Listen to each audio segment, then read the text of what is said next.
From the Weather NorCal Command Center, this is your Evening Update. Your weekend weather update is made possible by Caltrans District 2. Hey folks, good evening. Hope you had a nice weekend so far. I'll tell you what, we're doing pretty decent through tonight. A little warmer for our lows than we have been over the last couple of weeks, but that's to be expected. 60s in Siskiyou County, out to Modoc County, in the eastern mountains. We'll be talking upper 50s here. Same for Trinity County and out towards Humboldt County on the coast, where we get actually back down to the mid 50s and some lower to mid 60s out here. But of course, in the valley, we'll be in the lower to mid 70s, maybe even upper 70s from Paradise down to Oroville. So there's that kind of trend upwards that I was talking about there. Also want to mention, by the way, those increasing fire weather conditions. Do want to talk about this. We're starting to transition back into that drier kind of gusty wind sort of thing, as opposed to, say, lightning sort of situation like we saw for the last couple of days.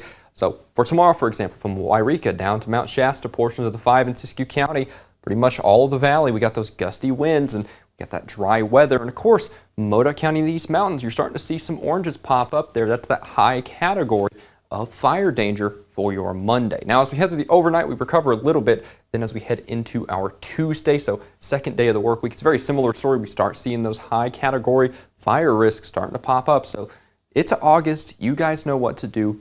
Do your part to help prevent the next wildfire. We certainly don't want another one of those park fires popping up. Firefighters have worked very diligently to put that out. And of course, as the fire danger kind of increases over the next couple of days in some capacity, we want to do all we can to help prevent another one. So here's what we have in store in terms of the forecast as a whole. Over the next several days, looks like we have some cloud cover building once again through the midweek, but not enough to make a huge difference. We don't have much in the way of moisture or anything like that. Then as we hit towards the end of the week, we clear out, maybe a little bit of a brief cool down, but it's really not going to be a huge cool down. We're talking cool down, relatively speaking, right? Let me show you what I'm talking about. So for the coast, that marine layer is going to hold us in the 60s, but let's head a little further inland and let's go out to Trinity County and let's see what we're talking about here. So there are those, upper 90s, lower 100s, sure, through the midweek. But notice by the end of the week, we start to kind of creep back downwards to the mid to lower 90s in that time frame. So by the time I'm talking to you next weekend, we might not even be talking triple digits there. Mount Shasta City, Modoc County, out towards the eastern mountains by the state line, same story. Pretty consistent here for the mid 90s for the next 3-4 days, right?